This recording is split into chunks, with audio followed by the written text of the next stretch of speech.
안녕하세요 시청자 여러분, 이슈탑 추봉기입니다. 코로나19 이후 전 세계 경제가 어렵죠. 우리나라도 예외는 아닌데요. 그런데 이후 중국 경제도 심상치 않은 것 같습니다. 노숙자가 쏟아지고 구직자는 급증한다고 하는데요.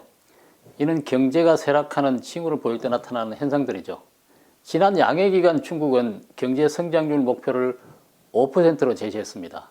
시진핑 국가주석의 3년임 확정에 맞춰서 5.5% 이상의 성장률과 화끈한 경기 부양책을 기대했던 시장은 술렁였는데요. 지난 3년간 중국 경제는 중국 공산당의 제로 코로나 정책 등 극단적 방역 정책으로 심각한 타격을 입었죠. 지난해 청정 실업률은 20%에 달하며 사회 문제로까지 대두됐습니다. 과거 세계의 공장으로 불리며 번영했던 중국의 제조업은 수출 산업 수요 부진으로 수주량이 10분의 1 규모로 급감했고, 기업도 도산, 공장 폐쇄, 직원 대량 해고, 신규 채용 중단 등 악재가 멈추지 않고 있다고 합니다. 구직자가 늘어나면서 안정된 직장의 경쟁률은 치솟고 정규직 일자리는 물론 아르바이트조차 구하기 힘든 상황이라고 합니다. 중국 온라인에 게재된 동영상에는 일자리를 찾는 사람들이 직업소개서 앞에 길게 줄을 선 모습과 월세를 내지 못해 길가나 공원에서 숙식하는 사람들의 모습이 담겨져 있습니다. 일자리와 급여 감소는 자연스럽게 소비자의 구매력 저하로 이어질 수밖에 없죠. 온라인 쇼핑몰을 이용한 전자상거래는 계속되겠지만 임대료를 부담해야 하는 오프라인 매장은 유지하기가 어려워질 것입니다.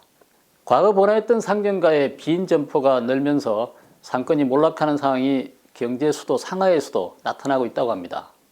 이처럼 사회 불안이 확산되고 있는 가운데 중국 정부는 군사력 증강을 위한 군 개편안을 발표했을 뿐 중국 경제의 30%를 떠받치는 부동산 시장의 불황을 해소할 지원 대책이나 침체된 경제를 살릴 묘안은 내놓지 못하고 있습니다. 이번 양해에서 대규모 경기 부양책이 발표되지 않는 것도 중국 경제의 어두운 전망을 반영하는 한 사례로 지목이 되고 있습니다. 장수성 쿤산시는 외국 기업이 다수 진출해 있는 중국 내에서도 경제 상황이 매우 좋은 편입니다. 쿤산시 주민인 장모 씨는 미국에 본사를 두고 있는 NTD와 인터뷰에서 코로나 유행 이후 경기가 하락하면서 많은 사람이 일자리를 잃었다며 쿤산도 상황이 어렵다라고 밝혔습니다. 장 씨는 과거에는 단순 노동직 일자리를 얼마든지 찾을 수 있었지만 요즘에는 아르바이트 자리 구하는 데만 3, 4일 이상 걸린다고 했습니다. 가게들이 계속 문을 닫고 있기 때문에 나타나는 현상으로 보입니다. 그는 다들 소비를 줄이고 있다. 유명 관광지도 관광객이 크게 줄었다라고 주장을 했습니다. 쿤산에 거주하는 다른 한 젊은 남성은 지금 공장에서는 남자 직원을 뽑지 않고 임금이 저렴한 여직원만 구하고 있다고 했습니다. 일거리가 없어지자 월세 낼 돈이 없는 사람들은 공원에서 노숙을 할 수밖에 없다고 합니다. 상하이 시민 웨이모 씨는 NTD와의 전화 인터뷰에서 이렇게 말했다고 합니다. 그는 요즘이 가장 경제가 힘들다고 느낀다며 경제 상황이 안정적이라는 정부 발표가 믿어지지 않는다라고 했습니다. 우리나라와 마찬가지로 중국도 팬데믹으로 인한 비대면 시기를 거치면서 배달 알바 등으로 생계를 꾸려가는 사람들이 늘어났다고 합니다. 고층 아파트 단지가 절벽한 인구 2600만 대도시 상하이는 한때 배달 알바가 무려 100만 명 이상으로 추산되기도 했습니다. 그러나 현재는 중국 소셜미디어 웨이보에서 대부분 점포가 문을 닫아 어두컴컴한 상가와 배달 오토바이들이 줄지어 주차된 모습을 찍은 영상을 쉽게 찾아볼 수가 있습니다.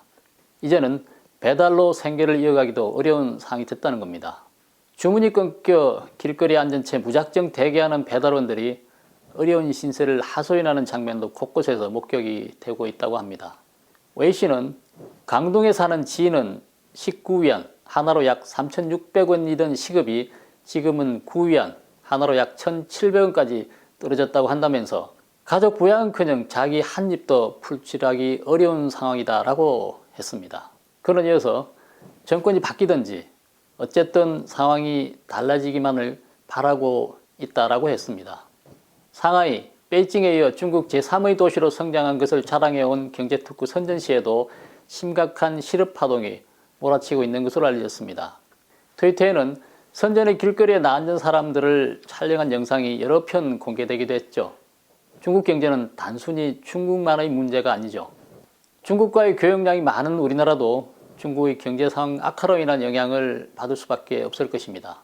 현 중국 상황을 예의주시하면서 대책도 마련해야 할 것 같습니다. 오늘 방송은 여기서 마치도록 하겠습니다. 시청해 주셔서 감사합니다.